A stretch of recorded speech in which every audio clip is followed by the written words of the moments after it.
Hi and welcome from Spain. This time I'm not in a nature reserve or at the beach or any really natural place for that matter. It's actually next to me is the highway. I hope you cannot hear it too much. You can see there is some electric lines going through.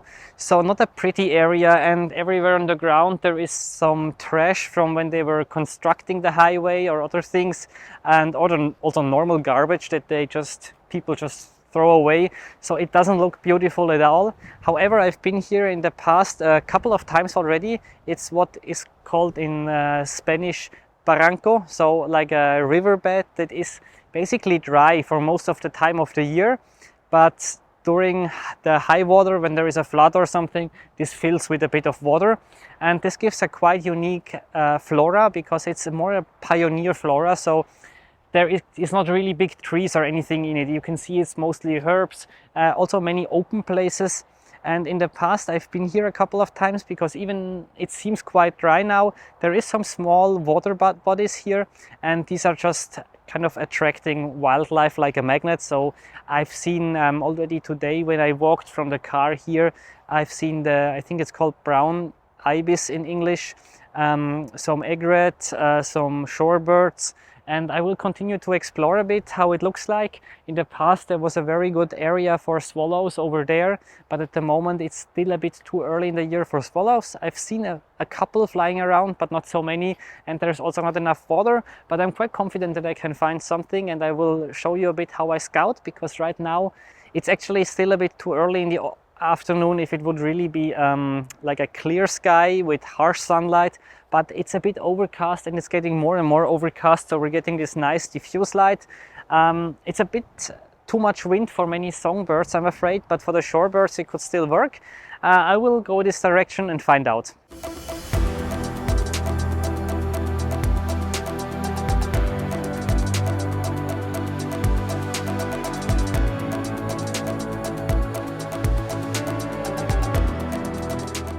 Since I get asked this quite often by you, I want to show you what kind of equipment I brought with me. Not only camera and lenses, but also other useful tools that I use for the photography here. So let's start with the big thing. Usually my main tool is the big telephoto lens, usually the biggest that I have, which is a 600mm f4. However, I'm currently testing some equipment for Nikon. So here I have the Z8 and the 800mm f6.3. And at the moment I actually have the tele extender, the 1.4 extender in. If I really use this afterwards depends on different factors. How shy are the birds? How does the background look like? How big are the birds? Because often if you have bigger birds and you use more focal length, it doesn't necessarily look good, because it can be that the background is not so blurry anymore. So I then prefer to try to get closer with less focal length, I mean without adding the tele extender. And another thing to consider is kind of this heat haze that you can have, not only on super hot summer days, but also now in spring, especially since around here there is a lot of gravel on the ground, and this gravel heats up a lot during the day, and then you have this heat haze. And even with the best lenses you can buy, you will not get any sharp images anymore. And what helps there is obviously just reducing the shooting distance.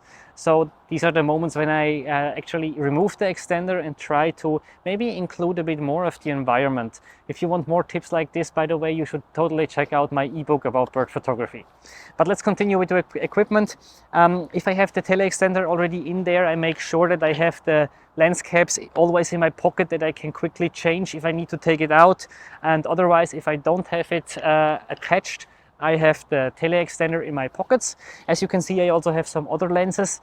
I don't need them here. It's just because I come from a 7-day trip from somewhere else, and I didn't want to leave all my expensive camera equipment in my car here in Spain, so I took it out. Otherwise, what else do I have? One of these small rocket blowers, or how it's called, for removing dust from the lens if they get too dusty for whatever reason. And then here kind of a mattress to lay down. You might think this is not really essential and only a luxury or comfort product, but I can tell you here it really is essential, at least for me. There are some invasive cacti which you really don't want to be too close to. I think even with this I would be careful, but there's also other things. I mentioned there's a lot of trash around here, so you can never be sure if there is maybe not a piece of glass lying around, and otherwise even for natural things, a bit farther back there where I was last time, it's not only gravel, it's really sometimes big stones. They can be a bit pointy, and I remember one time where I laid there for I think an hour or so. It was really uncomfortable afterwards. I actually got some bruises. You also start to move a bit more, which might scare the animal away.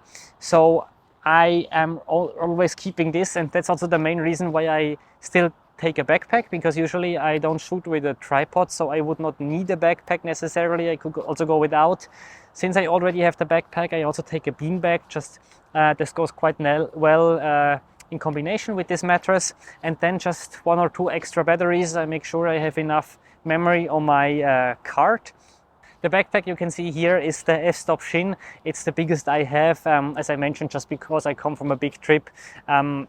And I wanted to fit some other equipment. One nice benefit is also that even really big lenses like this 800mm 6.3, it fits in with the camera and extender attached, and there is still quite some space, so that's quite cool.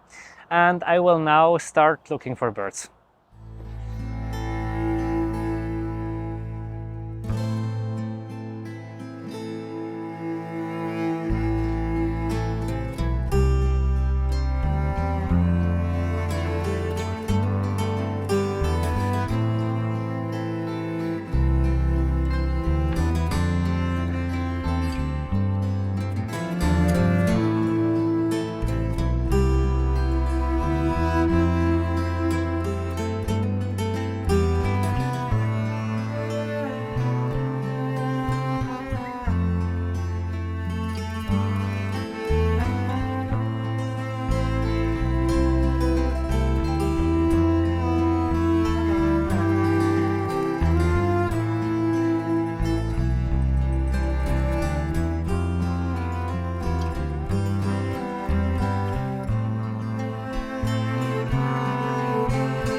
So I've been laying here for almost an hour now, and unfortunately I had no luck. I chose this spot here because there is some water with some stones in front of me, and it looked like a suitable habitat, because the problem is if you go after the birds in this location here, it's almost impossible to sneak up to them without them flying away. So I decided to position myself somewhere, get more or less comfortable, hide a bit behind some grasses, and hope that the birds are then coming to me at some point.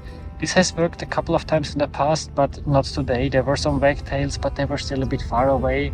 And it's starting to get a bit dark because the sun is disappearing completely. So yeah, that's it for today. I hope you still enjoyed the videos, and see you next time.